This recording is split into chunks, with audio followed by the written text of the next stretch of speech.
السلام علیکم ورحمۃ اللہ وبرکاتہ۔ نحمده ونستعینه ونصلی وسلم علی عبده رسوله محمد وآلہ وصحبہ اجمعین ومن تبعهم بإحسان إلى يوم الدين، أما بعد فقد قال الله تعالى: أعوذ بالله من الشيطان الرجيم، بسم الله الرحمن الرحيم، وعد الله الذين آمنوا منكم وعملوا الصالحات ليستخلفنهم في الأرض كما استخلف الذين من قبلهم، صدق الله العظيم۔ کیا بتاؤں اے مسلمان تجھ سے نادانی تیری، کیا بتاؤں اے مسلمان تجھ سے نادانی تیری، نام کو بس رہ گئی ہے اب مسلمانی تیری۔ تھا کبھی حیران زمانہ تیری شوکت دیکھ کر، تھا کبھی حیران زمانہ تیری شوکت دیکھ کر، اب ہو گئی ہے ضرب المثل عالم میں کہانی تیری۔ صدر نشین جلسہ حضرات حکام، مشفقہ اساتذہ کرام، مہمانان اعظام اور میرے پیارے بھائیوں، آج کے اس پربہار جلسہ میں میرا موضوع خطابت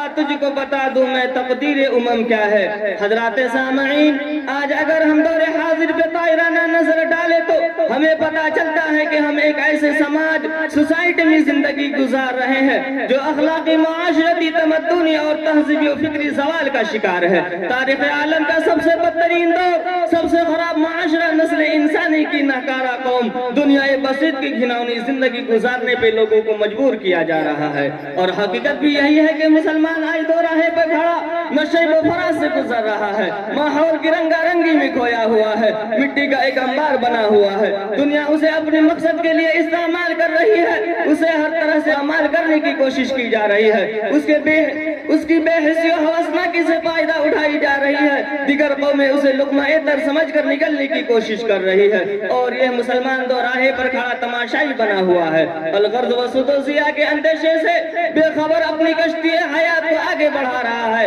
اس کی زندگی زمود و تعطل کی شکار ہے، دوسروں کے سامنے ہاتھ پھیلائے ایک مجسمہ بنا ہوا ہے۔ حاضرین مجلس، ایک مسلمان وہ بھی تھے جو تمام باطل خطرات کا سامنا کر کے زندگی کو زندگی بنائے رکھنے کے لیے ہر دم کوشاں تھے، باطل کے متزلزل سامراج میں کلمہ حق سنانے کے لیے بےتاب رہتے تھے۔ یہود و نصارہ جن کے سامنے گھٹنے ٹیکنے پر مجبور ہو گئے۔ در حقیقت مسلمان وہی ہوتا ہے جو اس زندگی سے لڑنے کا سلیقہ سیکھے، موجوں سے ٹکرانے اور پہاڑوں طوفانوں سے آنکھیں ملانے کی اس میں ہمت پیدا ہو جائے، اسے مرنے کا سلیقہ اور جینے کا قرینہ آ جائے۔ بقول شاعر، آرزو جینے کی ہے تو جی چٹانوں کی طرح، آرزو جینے کی ہے تو جی چٹانوں کی طرح، ورنہ پتے کی طرح تجھ کو حوالے جائے گی۔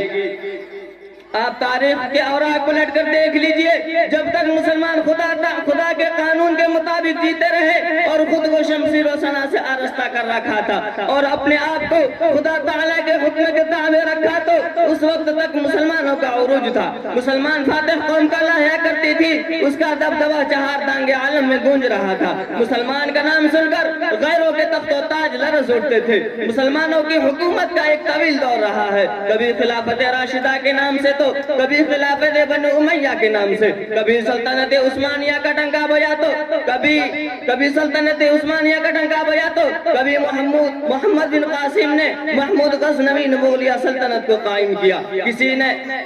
کوئی فاتح سندھ بنا تو کوئی فاتح قسطنطنیہ بنا، کسی نے افریقہ کے صحراؤں میں آزادی تو کسی نے رومن امپائر کو چکنا چور کر کے نسیم منسیہ بنا دیا۔ مشرق تا مغرب اور شمال تا جنوب ہماری حکمرانی تھی، دریا و سمندر ہمارے، صحراؤں بیاباں ہمارے زیر مملکت تھی، دریا و سمندر ہمارے زیر نگی تھے، چرند و پرند ہمارے تابع تھے، ہماری شان و شوکت قابل زد افتخار تھی، ہماری رفعت و بلندی قابل مبارک بات تھی، کفار و مشرکین ہمارے تذکرہ سن کر لرز اٹھتے۔ کسی شاعر نے کیا خوب نقشہ کھینچا ہے، تھی کون سی جگہ پہ سایہ نہ تھا ہمارا،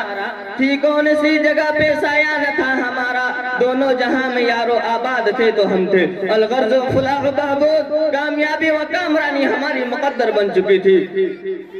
اس کو علامہ اقبال نے یوں کہا ہے، مغرب کی وادیوں میں گونجی عطا ہماری، مغرب کی وادیوں میں گونجی اذاں ہماری، تھمتا نہ تھا کسی سے سیل رواں ہمارا۔ اب میں اسی شاعر پر اپنی بات کو ختم کرتا ہوں۔ وآخر دعوانا ان الحمدللہ رب العالمین، والسلام۔